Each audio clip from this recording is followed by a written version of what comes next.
1979년 9월 24일 서울특별시 도봉동에서 태어난 김종민은 가수, 댄서, 방송인으로서 한국 연예계에서 잘 알려진 이름입니다. 그는 김미연, 김소연 자매와 함께 중산층 가정에서 자랐으며 도봉동에서 비교적 평범한 어린 시절을 보냈는데 그곳의 작은 거리와 공동체적 분위기가 그의 현실적이고 겸손한 성격을 형성했습니다. 하지만 김종민의 삶이 항상 주목받는 행복한 나날만은 아니었습니다.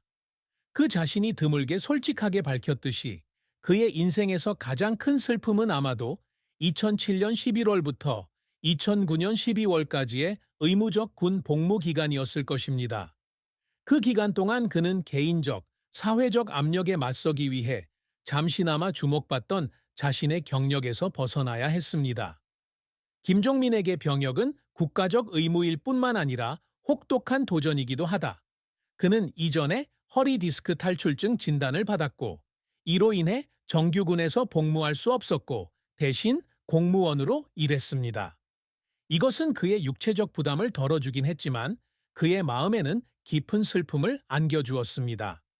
늘 어리석고 쾌활한 이미지로 텔레비전에 등장하던 한 남자가 한국 사회의 다른 남성들처럼 군에 입대할 수 없다는 사실, 군 복무가 남성성의 척도로 여겨짐으로 인해 소외감을 느끼고 자신의 능력과 자존감에 의심을 품었을 수도 있습니다. 그는 1박 2일의 한 에피소드에서 이때가 자신이 가장 외로움을 느낀 때였으며 코요테 멤버들과 같은 무대에 설 수 없었고 자신에게 명성을 안겨준 TV 프로그램을 계속할 수 없었을 때라고 말했습니다. 그 슬픔은 물리적 분리뿐만 아니라 대중의 기대와 그가 직면한 현실 사이의 괴리감이기도 했습니다. 게다가 김종민은 자신의 전성기를 마감한 뒤 자신의 미래에 대해 고민하게 됐다. 2년 만에 돌아온 그는 엔터테인먼트 산업이 변해 있는 것을 보았습니다. 새로운 얼굴들이 등장하고 경쟁이 치열해졌습니다. 이 슬픔은 덧없는 순간이 아니라 오래 지속되는 상처로 방해받은 나날들, 놓친 기회, 관객의 판단적인 시선을 상기시켜 줍니다.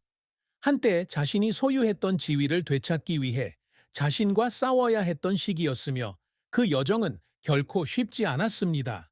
따라서 김종민의 가장 큰 슬픔은 군 복무라는 사건 자체뿐만 아니라 항상 자기 자신에게 충실하게 살려고 노력했던 한 사람의 영혼에 그 사건이 남긴 심오한 결과이기도 합니다.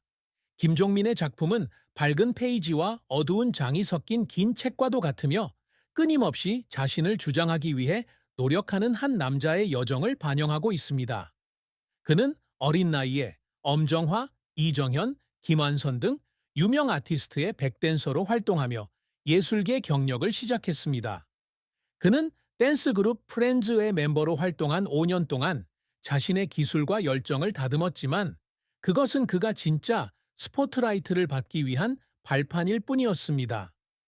2000년 김종민은 인기 혼성 그룹인 코요테에 합류해 깊은 목소리와 에너지 넘치는 퍼포먼스로 빠르게 없어서는 안 될 멤버로 자리 잡았습니다. 코요테는 그에게 명성을 가져다 주었을 뿐만 아니라 특히 멤버들인 신지와 뱁가와의 단합과 동지애를 느낄 수 있는 곳이기도 했습니다. 김종민의 가장 큰 성공은 아마도 연예계에서 오랫동안 활동한 덕분일 것이다. 특히 1박 2일에서 가장 오랫동안 활동한 멤버로 활약한 덕분이다.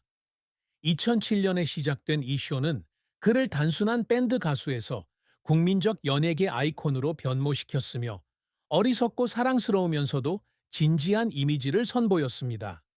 그는 강호동과 이수근이 함께 웃음이 가득한 초창기부터 스캔들과 멤버 교체 등 힘든 시기까지 1시즌부터 4시즌까지 많은 우여곡절을 겪으며 프로그램을 지켜본 유일한 사람이었다. 2013년 SBS 연예대상 베스트 엔터테이너상, 2015년 KBS 연예대상 최우수상, 특히 2016년 KBS 연예대상 대상 등 주요 수상은 그의 재능과 헌신을 증명했습니다. 2016년 대상 수상은 그의 배우 경력에 있어서 중요한 이정표일 뿐만 아니라 1박 2일에 대한 그의 충성심과 끊임없는 노력에 대한 인정이기도 합니다. 하지만 김종민의 경력은 좌절과 어려움 없이 이루어졌던 것은 아닙니다. 가장 큰 충격 중 하나는 2007년에 군에 입대하기 위해 쇼를 떠나야 했을 때였는데 그로 인해 아무도 채울 수 없는 공백이 생겼습니다. 2010년 그가 복귀했을 때 그는 극적으로 변화한 엔터테인먼트 산업에서 본래의 기량을 되찾아야 한다는 압력에 직면했습니다. 때때로 그의 어리석은 이미지는 너무 반복적이라는 비판을 받았고 이로 인해 자신이 여전히 대중에게 적합한지 의문을 갖게 되었습니다. 또 다른 실패는 그가 솔로 활동을 시도했을 때였습니다. 2011년 오파파인 스트렝스, 2014년 쌀리고 달리고 등의 싱글을 발매했지만 기대했던 성공은 거두지 못했다. 쌀이고 다리고는 중국 음악 사이트 이뉴에타이에서 톱 8에 올랐다. 그러한 노력은 크게 칭찬받지는 못했지만 코요테와 2일 앤 1박의 안전지대를 벗어나려는 그의 끈기의 증거입니다. 김종민을 울게 만드는 순간은 항상 화면에 포착되는 건 아니지만 그의 여정에서 깊은 흔적으로 남는다. 2일 1박 시즌3의 한 에피소드에서 멤버들이 옛 추억을 회상하는 자리에서 그는 프로그램 초창기에 힘들었던 시절을 이야기하며 눈물을 참지 못했다. 그는 한때 많은 멤버가 탈퇴하면서 쇼가 위기를 겪은 후에는 청중에게 계속 웃음을 가져다 줄 수 있을지 걱정하며 혼자 앉아있던 밤이 있었다고 말했습니다. 또 다른 예로 놀면 뭐하니에서 프로젝트 그룹 원탑으로 합류해 베테랑 가수들과 함께 무대에 오르는 부담감에 자신이 부족하다는 생각에 조용히 눈물을 흘렸다고 한다. 그 눈물은 약함의 표시일 뿐만 아니라 때로는 결과가 예상과 다르더라도 항상 자신의 일에 온 마음을 다하는 사람의 성실함을 보여줍니다.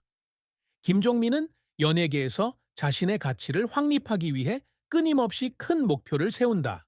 그가 항상 이루고자 노력하는 업적 중 하나는 코요테를 한국의 상징적인 음악 그룹으로서의 지위를 유지하는 것입니다. 20년이 넘는 활동 기간 동안 코요테는 젊은 아이돌 그룹과의 치열한 경쟁부터 음악 취향의 변화까지 많은 폭풍을 헤쳐나갔습니다. 김종민은 신지, 뱁가와 함께 그룹을 살려냈을 뿐만 아니라 다채로운 콘서트와 이벤트를 통해 코요테를 다시 주목받게 했습니다. 그는 그룹과 함께 매달 20개 행사에 정기적으로 참석하는데 이는 코요테를 살리기 위해 끊임없이 노력하고 있다는 것을 보여주는 놀라운 숫자입니다. 그가 추구하는 또 다른 목표는 계속해서 2일 언 1박의 중요한 일원이 되는 것입니다.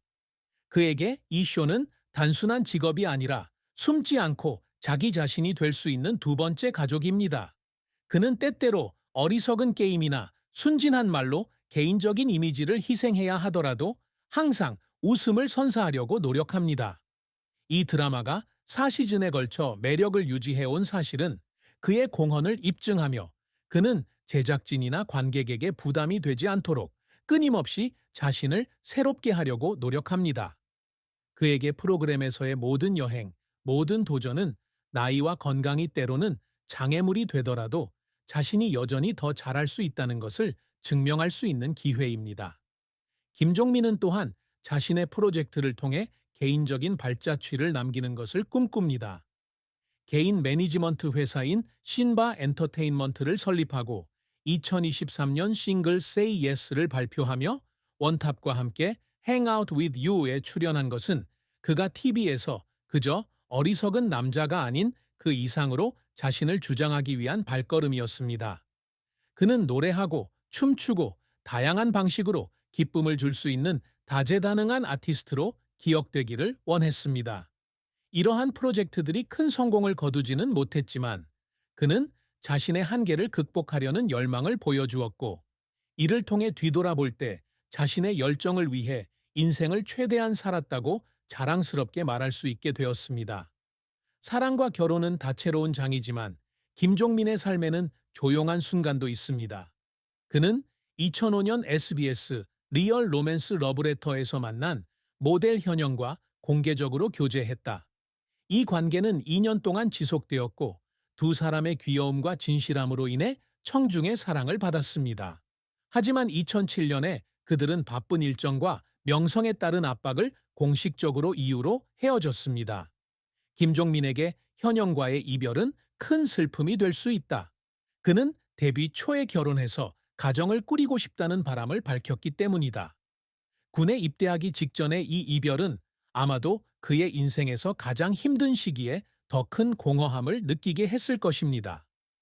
현영 이후로 김종민은 자신의 연애사를 공개적으로 드러내는 일은 거의 없었지만 인생의 파트너를 찾고 싶다는 바람을 공유하는 데는 주저하지 않았습니다. 2018년에는 리얼리티 연애 프로그램 연애의 맛에 출연해 기상캐스터 황미나와 파트너를 맺었다.